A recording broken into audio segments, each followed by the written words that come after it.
السلام عليكم ورحمة الله وبركاته. ازيكم عاملين ايه؟ يا رب تكونوا بألف خير. في سؤال لازم تسأله لنفسك قبل ما تدور على اي نجاحات، او قبل ما تدور على اي فلوس، قبل ما تدور على اي حاجة اصلا.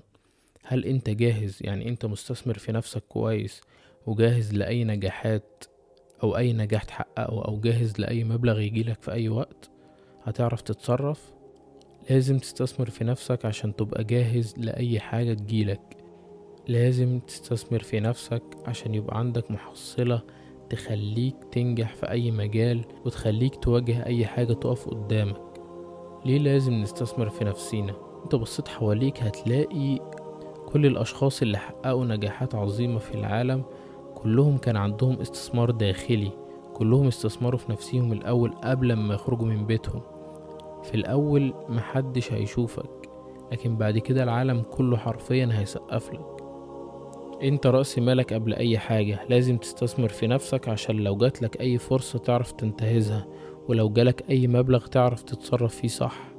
لان من غير عقل ناضج وجسم قوي ومهارات مش هتعرف تنجح حرفيا. للأسف الناس بتدور على الفرص وهي مش جاهزة ليها اصلا. واحد عايز يبقى مليونير وهو مش عارف يدير مرتبه. واحدة عايزة تبني بيزنس ناجح بس مش عارفة تسيطر على مزاجها. الناس عايزة النجاح السريع بدون أي تعب.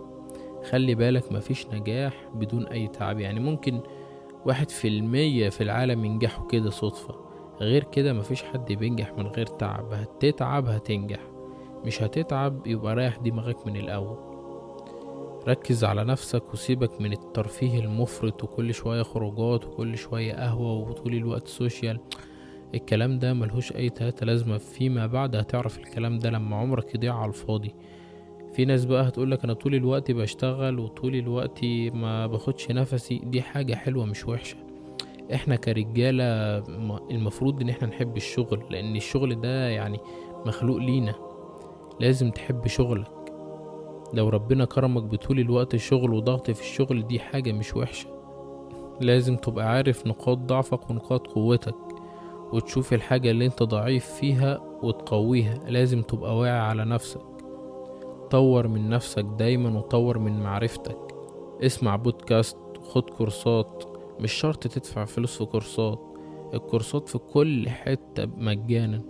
على اليوتيوب اللي انت بتسمع من عليه الفيديو، على في برامج كتيرة او مجانية فيها كورسات الدنيا.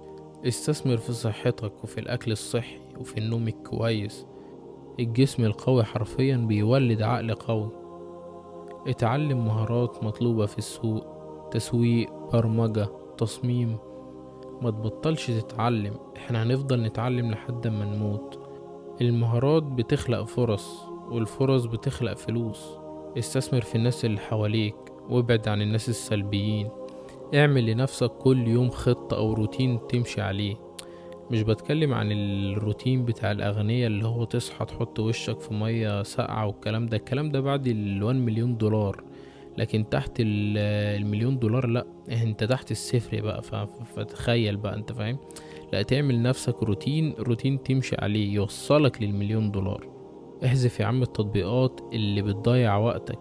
احذف حتى الأشخاص اللي بيضيعوا وقتك، حتى أصحابك لو هيزعلوا منك فيما بعد مش هيبقى معاك غير نفسك. فانت لازم تركز على نفسك دلوقتي. اللي يزعل يزعل، ارميه ورا ظهرك. ارمي اي حاجة تعطلك ورا ظهرك وكمل في طريقك. اكتب خطة على مدار ال6 شهور الجايين وتابع تقدمك. حتى لو حققت 70% من الخطة كويس. افضل جرب وحاول وغير الخطة وحاول وقع وقوم لحد ما تظبط معاك. الاستثمار في نفسك هو افضل استثمار. هتوصل لكل حاجة طول ما انت مستمر. هتوصل لكل حاجة طول ما انت بتستعين بالله وما بتوقفش وما بتستسلمش. اللي بيبني نفسه النهاردة العالم كله بيسقف له بكرة.